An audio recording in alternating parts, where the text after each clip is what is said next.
Hello and welcome to Venture Best Spotlight, a podcast presented by Venture Best, the venture capital and emerging companies practice group here at Michael Best and Friedrich. We're your hosts, Evan Lonergan and Emily McGovern. On this podcast, we will be featuring some of our amazing founder clients and network of venture capital managers, each of whom is inspiring instrumental change to the way the venture economy produces, invests, does business, and even defines a startup. Hi, everyone. Welcome to Venture Best Spotlight, a new podcast series presented by Venture Best. Here on Venture Best Spotlight, we will feature exciting and innovative guests from venture markets throughout the United States. Venture Best is the venture capital practice group at Michael Best and Friedrich, focusing on emerging companies, startup, and capital growth and exit transactions.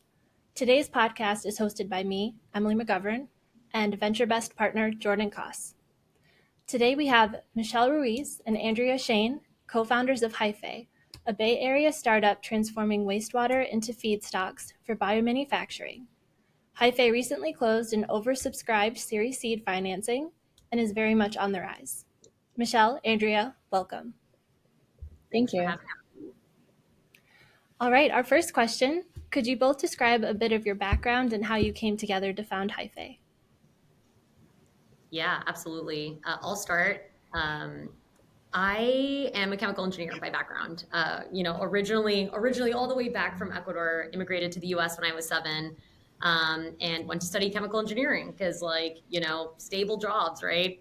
And for me, what that meant was right after college, the most stable place that you could go is oil and gas. And so I spent the first decade of my career working for ExxonMobil, learning how to be an engineer, honestly, learning a lot about manufacturing.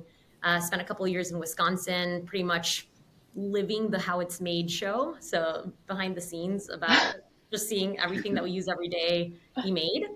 And then the last couple of years moved to an oil refinery where I was the manufacturer and ran a wastewater treatment plant.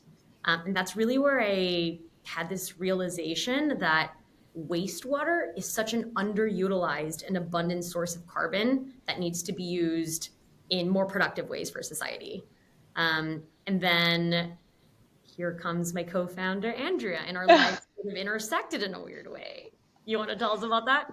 Sure. So, I think I didn't realize this when I met Michelle, but wastewater treatment is essentially a fermentation process. And that's really what biomanufacturing is the growth of microbes that do useful things.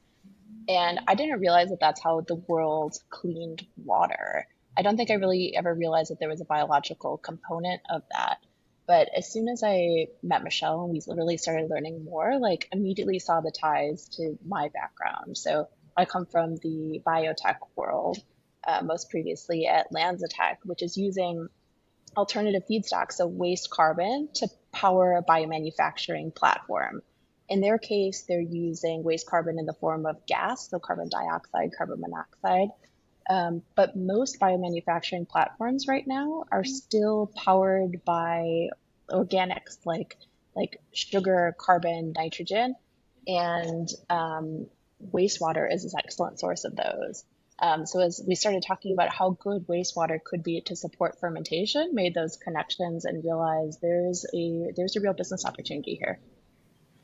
One of the things that for us came together, because none of us had a background in the wastewater or the biotech. It was our company is sort of like this mix and match of Andrea and I's experience. But one thing that we realized is okay, from a decarbonization standpoint, if you think about how we're going to get rid of emissions and bring them down so that we could secure a good future for ourselves, 55% of those emissions we can take care of just by electrifying everything. But the remaining 45%, you got to change how you make things. And I'm talking about the plastics and the clothes and the foods that we use every single day. And that's really where biomanufacturing, so as Andrea mentioned, the process of using microbes as mini factories, that's where biomanufacturing has a huge meaning for the future of our world. And one of the things that's keeping biomanufacturing from actually growing and reaching an inflection point where it is our go-to source of production of essential goods is that it's not price competitive with the more carbon intensive incumbents like oil and gas or animal agriculture or other industries that make really cheap commodities by deforesting rainforests.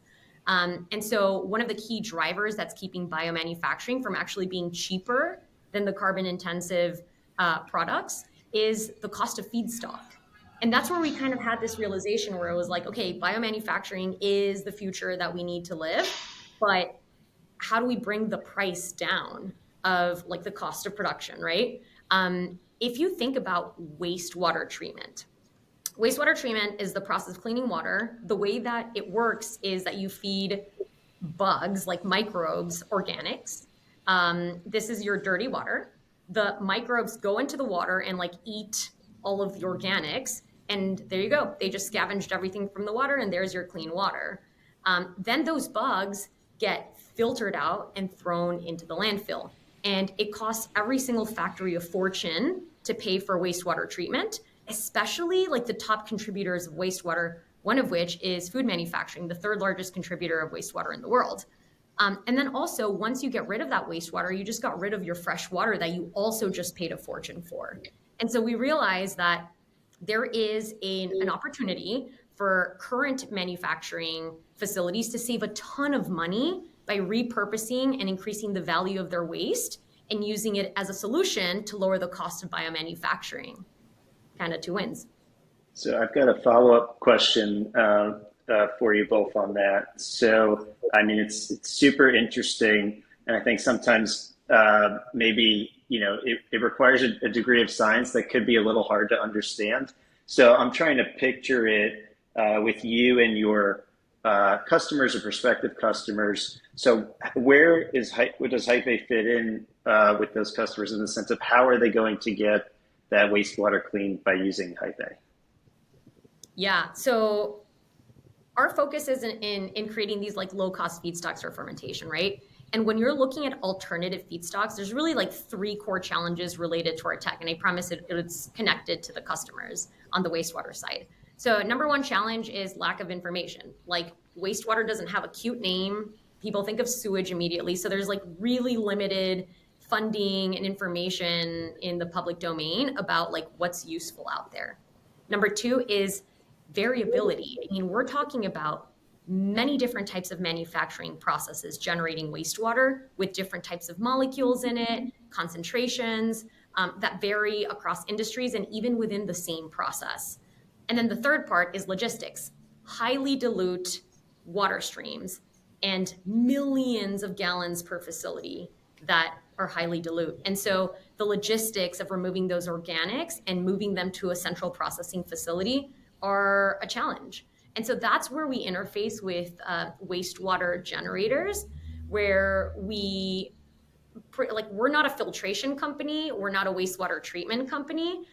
We interface so that we could grab all of the organics and remove them from site. But part of that collaboration is what is the most economic way for us to extract the material from the water. We want the material, but by existing and partnering together, we're able to return clean water for manufacturers. And so it ends up hitting this like bucket of like, okay, we just removed all the organic material from our value chain. And so our emissions just went down because wastewater treatment contributes 1.5% of greenhouse gas emissions, which is insane, right? So our emissions just went down because it's not a waste product. And then we just got all this water, clean water, recycled back. So not only do we not have to pay for that, but also, especially in water stressed areas, like our operational resiliency just improved. And then for us, we're like, and now we have our organics, which are logistically feasible to transport, and we can move off site. It's very much like a win-win, but it's about that collaboration and figuring out, okay, how do we make this work? And what makes the food and beverage industry a good source of this wastewater for developing your feedstocks? It's full of sugar. That's why we didn't go with oil and gas water. I have. Like, think about it this way. Again, wastewater is an ugly word, but I swear there's gold underneath the surface. Can of chickpeas. We deal with wastewater every time we touch a can of chickpeas. When you open up that can, there's that like sugary water inside. Yeah. In our house, that's considered food, but like it's kind of gross. So you just dump it down the drain and then you wash it off. At the facility, there's a ton more of that sugar water, but in the facility, it's considered wastewater. And all it is like bean protein sugar water that just gets thrown away. And our food industry partners typically need they're charged surcharges to dispose of wastewater. And oftentimes those surcharges are based on the amount of organic content in that water. So tapping into the highest organic streams, also they give us the most organics, which we're able to turn into feedstock, but we're also able to have offer the most significant savings for our industry partners because those are the streams that are most expensive to dispose of. And was your current target always the main target or the North Star, or have you had any pivot points? And it doesn't have to be on your specific business target, but it could be anywhere in your startup journey. I think love talking about pivots because they happen a lot for startups. So, oh my God, did we have a pivot? We had a major pivot. Actually, like the company started as a food company. Like, I'm just going to show you my shirt. It says foods on the bottom, but we don't have the foods anymore. I had to, when we were creating some team photos for the deck for this raise, I edited out the foods in all of our t-shirts. That's how fast we pivoted.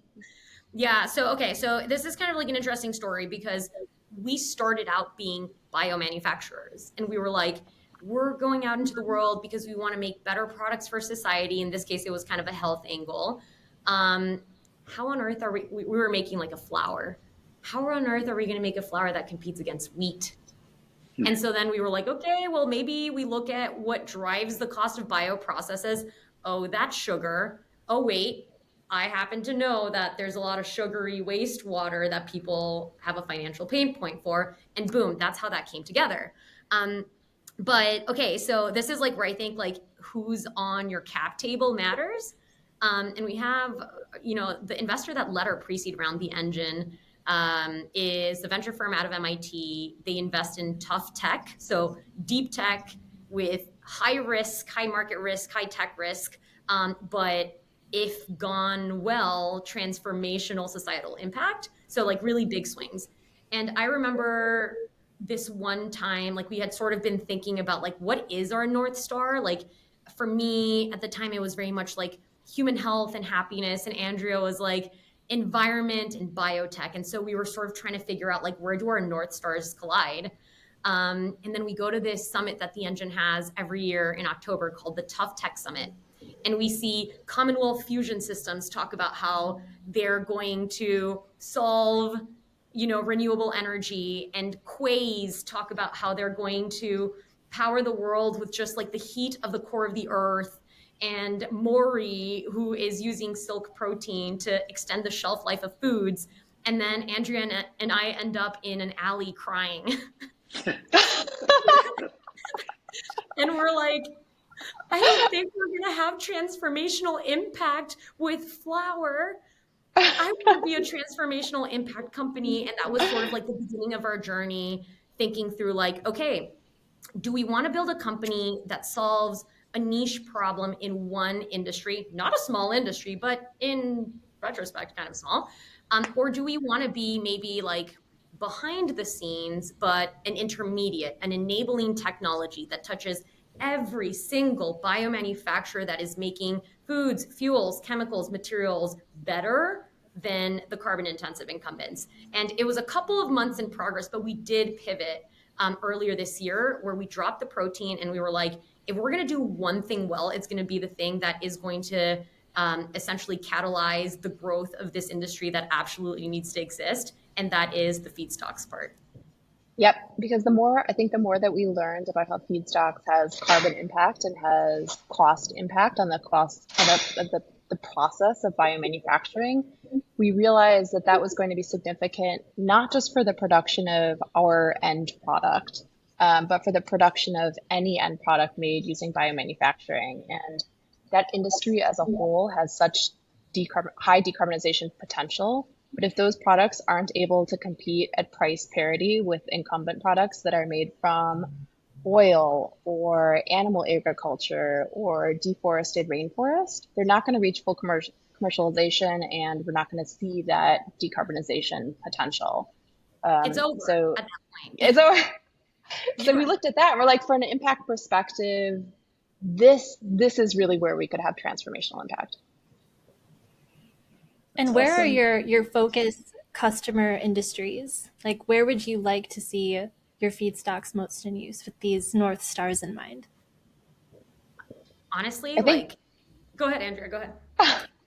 I'd say biomanufacturing is, I would still say, at the early stages of commercialization in most embodiments. Bioethanol right now is the technology at largest scale. So 45% of the US's corn crop, for instance, goes to bioethanol production, and that's a biomanufacturing or fermentation process.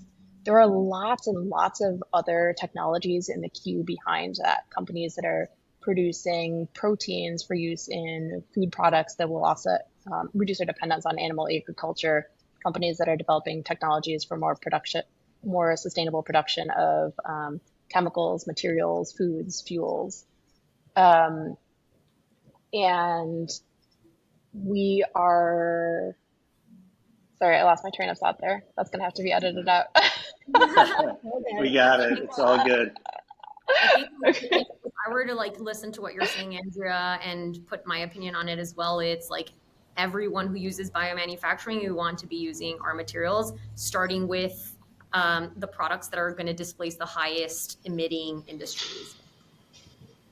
That's awesome. No, I mean, I think, the reason that Emily and myself, got into venture law is to kind of, it's a little bit of those who can't do teach, but it's kind of like we love just being a small cog in, the wheel of companies and people that are making a transformational difference and and businesses that are really doing good. So it's super exciting for us to see you all on your journey. And speaking of big journeys, we were talking before the podcast that you guys are in the midst of a big geographical move from Chicago to San Francisco. So I think everybody kind of knows that in a lot of ways the Bay Area is the startup capital of the world. But in recent years, there's a lot of companies that have kind of moved in the opposite direction, depending on industry, of course. But we're curious or tell our listeners kind of what generated the move for you guys. Yeah, I think like there's a couple angles there. Very specifically, just like technology wise, the thought leadership for alternative feedstocks for fermentation and for biomanufacturing at large is happening in Berkeley, California. And so being in close proximity to the talent, to the thought leaders that are sort of mobilizing government funding and collaborations, like that's there and you have to be there. I think for me, the most important part was like, how does Andrea and I and our team, how do we position ourselves in the place where we are going to allow ourselves to dream big? I think that matters based on region, based on culture and like history of different regions in the world. San Francisco, in my opinion, is, like in startups, like a lot of this is hard work and some of it is luck, but San Francisco is the best place for you to get lucky. And I think is the best place where I would argue some people will say also this about Boston, but go where the dreamers are and surround yourself by people who are thinking bigger than you. And then you're going to step up and allow yourself to dream bigger. I think one of the most impactful statements that one of the engine founders, Carlos from Quays, told us was, I'm not building a startup, I'm building a Fortune 500 company. And like that wow. visionary thinking is what I wanted to surround myself by. I don't know if you have any thoughts on that, Andrea. No, absolutely. I've been here for 3 weeks now, and I see it already. The kind of the incidence of collision with people who are building some similar things in similar spaces is much higher. And I think this is going to be a really rich ground to recruit talent in industrial biotech, to make those founder connections that we are able to learn from and build upon. And like Michelle said, to be in an environment where we are inspired every day to think bigger. Awesome. So exciting. Yeah. Yeah. And I know that that Hyfe has been kind of on the rise, as I said in the intro. But you guys are really like making moves. You're advancing in your development plan. Could you kind of give a heads up on where you guys are at, where you want to go, how you really see this company evolving? Yeah. Okay, so at the base case, our vision is to break down the cost barriers that are keeping biomanufacturing from decarbonizing all essential goods, right? And so we are very much focused as a first step to making lower cost, low carbon feedstocks to bring that cost equation down. And what that means is that we sort of have two marketplaces. One of them is the wastewater generation market, and then the other side is the fermentation market. And so in this round, we're doing pretty heavy tech development for sure, just like any startup would be at this stage.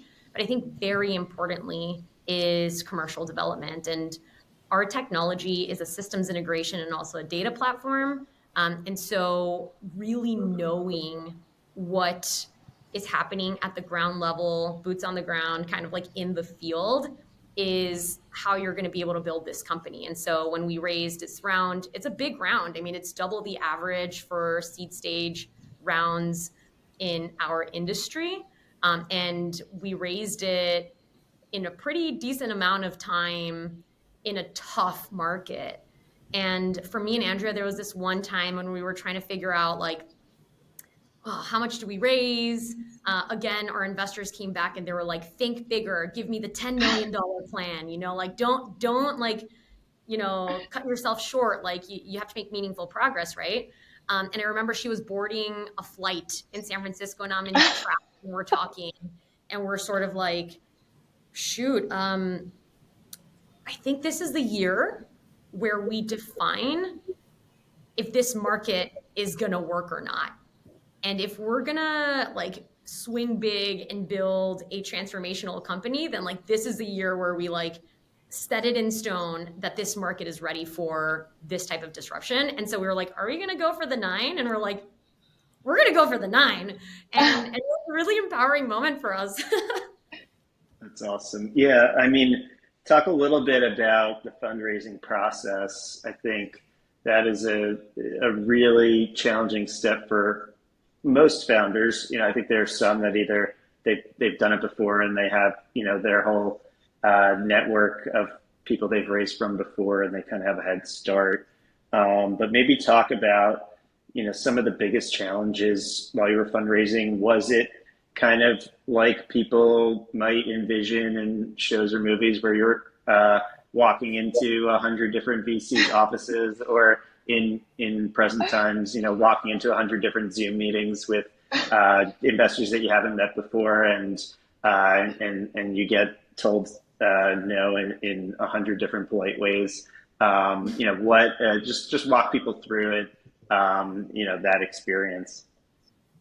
Andrea, you could go first. Sure. So I think that's something that helped us quite a bit was to be, I would say, organized and often over prepared. We definitely ran a process for both the pre-seed and the seed, and that I think really worked in our favor. That's also not something we knew how to do at the beginning of time. So I think that's an example where those relationships with other founders really comes into play. Because everything seems obvious in retrospect. When you look back, you're like, oh, of course, we should have done something differently from the start. But you don't know that when you haven't done it before. So I think we really leveraged those relationships to learn from people who were successful in fundraising across, similar and different industries, to learn how to go about this. I would also say the approach, the fundraise overall, I think one of the reasons that we were successful is that we were iterative. We are in our business and we were in that process as well. So as we learn more perspectives about how investors are thinking of the business, we are continually curating the message so that we were speaking more specifically towards those interests. And if there was an area where we needed to do a little bit more research, say to tighten up some market estimates, then we would do that and add that in rather than having a pitch on day one and delivering that same exact pitch 100 times? Yeah, on my end, I think things that are tougher in a tough market are like the number of people that you need to know to run a successful fundraise. And so for me, like that was one of the key points that factored into my decision to move the company to San Francisco. Um, and part of that was just like the founders that you know, the investors that you know, just by like integrating into that culture, there's more density there. And when we were running our process, I mean, like we had like, I don't know, 200 people on it, like in our pipeline, but in tough markets, a lot of people aren't investing or they take like 3 months to make a decision and the train waits for no one. Right. And so it's all about volume. And for me, that's one thing that I learned. I was like, I need to know every single founder and investor in our ecosystem so that I can have max control over my process. My process runs very tightly. It has an open date, it has a close date. We try to move every single investor in the same type of buckets and make it a competitive environment. And so that's something that we've learned for sure. I think another thing that worked really well for us at the seed stage was having a robust techno-economic model. We got connected to a really great techno-economic model engineer, and we worked with him before the fundraise. And like, just it gave our data room and really our business so like teeth, really, because we weren't showing up with like an Excel spreadsheet that we built, but this was like a detailed model that helped us talk about CapEx, OpEx, revenue in a more informed way. Yeah, I'd and say me. one. Oh yeah, go for it, Emily. Sorry, Jordan. No, all I you. was just gonna say, yeah.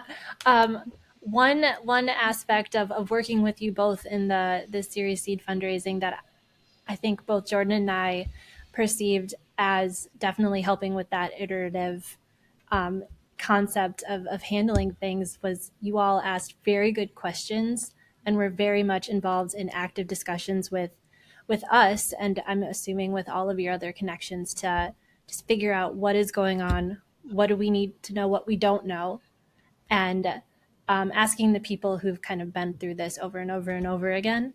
And that being said, you were both really great to work with on that round, partially because you were so into it, so very like deep in the weeds. Thank you. I think like the only way you know how to do this job is by asking other people who know how somebody else or how they've done the job. So we lean on our community a lot, and therefore we're trying to grow our community. For sure. And I Totally. think that's been a Yeah. part, that's been an important, I would say, like part of my personal growth, I think, as a founder as well, is realizing that we know this business better than anyone, but there are a lot of facets to this business, and we don't know everything or sometimes even much at all about some of those facets. And so a big part about learning more is talking to people who are experts. And sometimes it's asking pretty elementary questions so that we can learn, but that's how we're going to really like bring ourselves to the position where we understand the total landscape and how all those parts move together. That's awesome. Yeah, I think, one of the things I see, I saw during the round while we were working, very closely together, and then just overall, is kind of this knowing when to hit the patient button and knowing when to hit the let's go button. And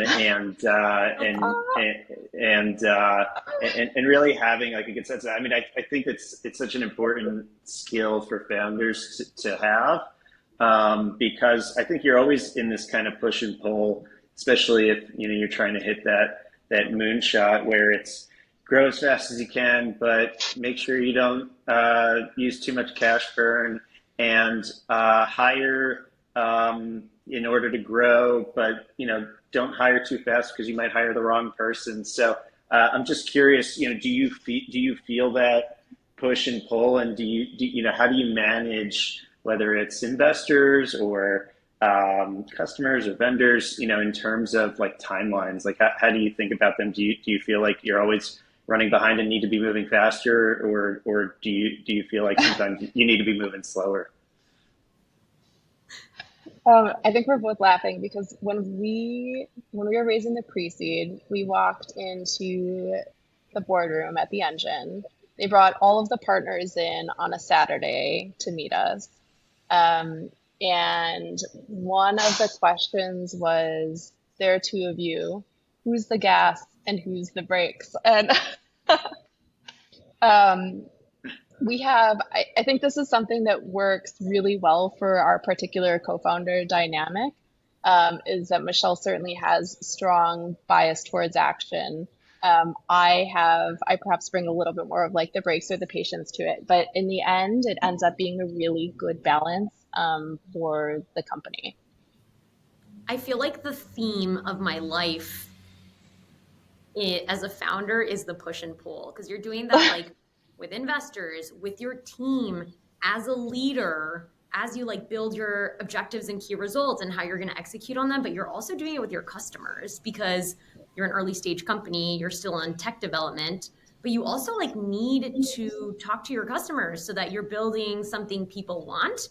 And customers, like whether it's a fermenter or a food manufacturer, like no one wants to waste time. Like they really only want to talk to you if you're going to provide a solution within a meaningful amount of time and savings, right? And so for us, it's constantly like, I think like the thing that doesn't make me sleep at night is always feeling this like need to move faster and faster and faster. And I think what's been helpful for us is having a coach. Our coach, Lindsay Levin, is amazing, and she constantly coaches me to move slower and think and be more patient, and less And me the impulsive. opposite.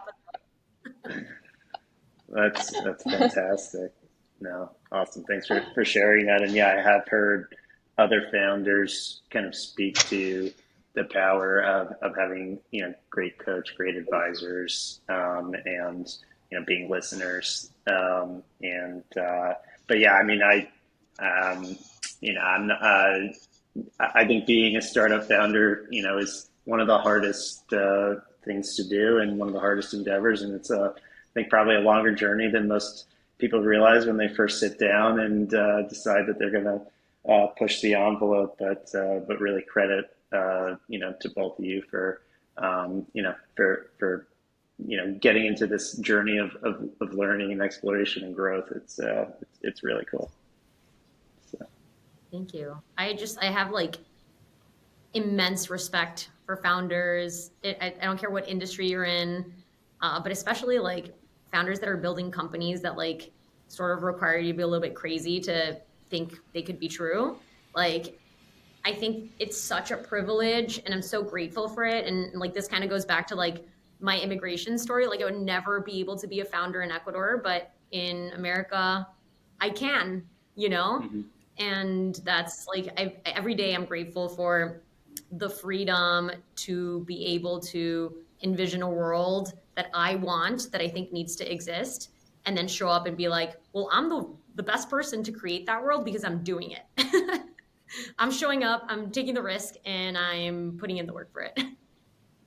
Yeah, and I think that's so critical, which is, being able to, take advice from people like coaches and investors and advisors, but also, this is your baby. Like you're the ones who have to kind of make the ultimate decision, and investors might have 100 portfolio companies, and you've got one. So, I maybe kind of online with one of my past questions, but what's like, obviously without naming names, what's like the craziest thing you heard from an investor in any pitch that just, that just sent you into like, how is this person saying this right now?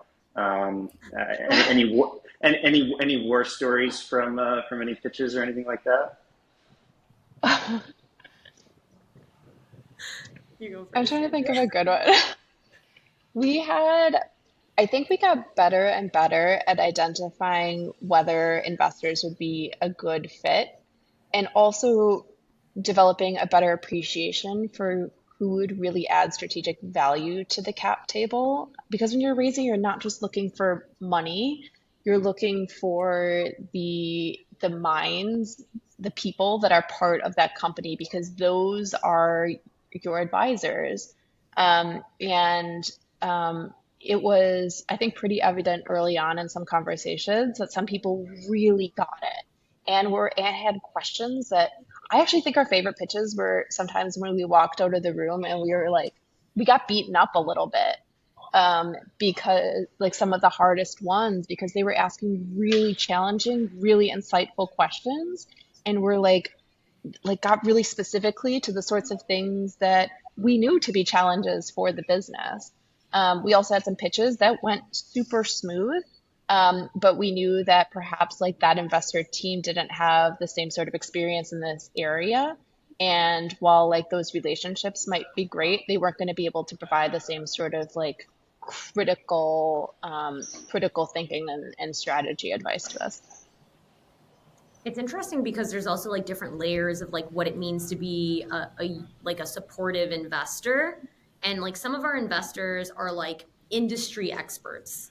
Others have insight into how to build like the most difficult companies in the world.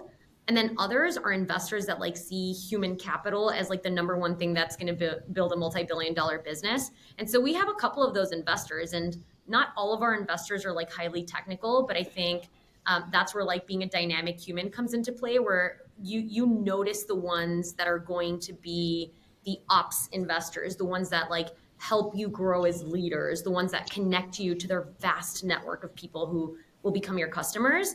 And it was like about striking that balance for us. But I think like my story is a one investor that sort of opened our eyes to like the kind of investor that we need from a strategic standpoint.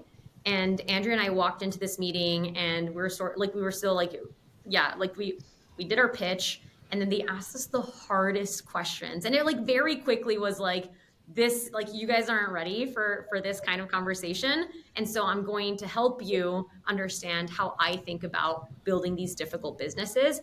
And they just like laid it out for us. And then we left this meeting. I think this is probably another time we both cried. But we were like, that's the kind of investor that I want on this cap table, because they're behaving like a tier one strategist. And I don't feel like I'm a tier one founder right now. And so like, let's go back, let's fix our data room, let's answer some of these difficult questions, and like behave like the kind of founders we want to be in the future to, you know, be able to lock down any investor that we want that is a tier one strategy thinker. But it hurt. It's crazy insightful. If you're not crying, you're not trying, right? So, And also like, not every famous investor is useful to you, especially like if you're in a deep tech business. Like if you're looking at an investor that doesn't have a lot of deep tech experience or deep tech companies, like it doesn't mean that they're not useful. Like they could have a really great network for you, but like you really have to evaluate like, what does this person bring to the table outside of a name, and then sort of make your decisions off of that. it's awesome.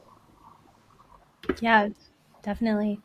I guess we can wrap it up with our kind of capstone question, unless Jordan has anything else to ask. Now let's go to the capstone. So, yeah, in your collective experiences as founders so far, and as honestly women in like tech, and not even tech, like deep tech, I guess, as you would say, like hard tech, what would you say is the biggest lesson that you've learned, and that has helped you kind of evolve to the women and leaders you are today?